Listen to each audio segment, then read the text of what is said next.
Hi, it's Mark here from techforschool.org. Today we're going to be looking at the app Explain Everything. So I'm just going to open up the app, and this is the screen you're presented with when you first open up Explain Everything. You'll see at the top left of the screen there's a plus button. That's to create a brand new project. So I'm going to select the plus button, and from here you select your color template for your project. So this isn't hugely important. I just normally go for the white background.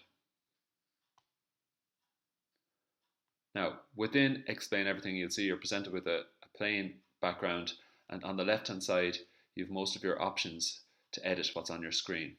At the bottom are the options to record, to add new slides, and to save your project over here. So let's take a look at what each of the buttons offer us. The first one up here is the pointer tool, and that is just a matter of selecting, and that will allow you to select any objects on the screen to move them around. The second object, the one that's highlighted here, is the pencil tool. So if I select the pencil tool, I can select which size pencil I want and use a stylus or my finger. I can write on the screen. Third option is another larger pen for scribbling with. So I'll select that pen so you can see what it does. The next option, the shapes, fairly straightforward. You can click on it a second time. These are the different shapes you can add in. You can put in shadows, borders, and you can auto group shapes if you so wish. The option underneath that, the A, is to add text into your screen. So when I select that, tap somewhere on my screen, it'll open up my keyboard and I can type in characters. Again, when I select the hand tool up the top, it will allow me to select any object and move it around the screen. I can pinch to resize, rotate, etc. Now we look at the plus option, which is one that can be used quite well within schools. The plus button allows you to add in photos, videos, things from your web pages, and so on.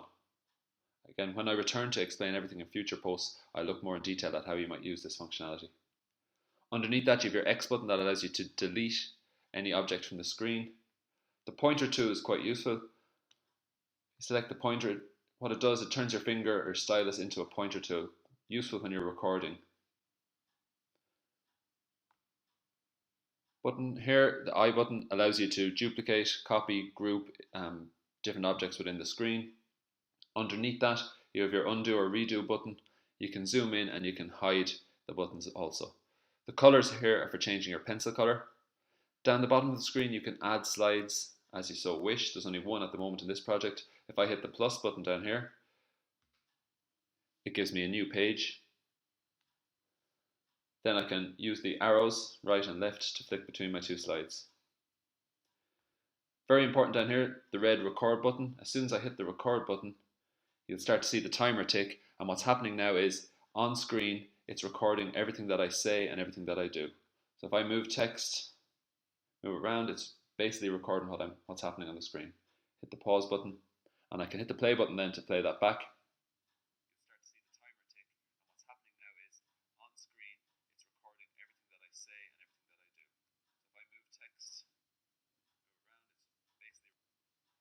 So that's how you use the record button. Then the last few options to go back to your home page, and the one that's very popular is the export functionality down here.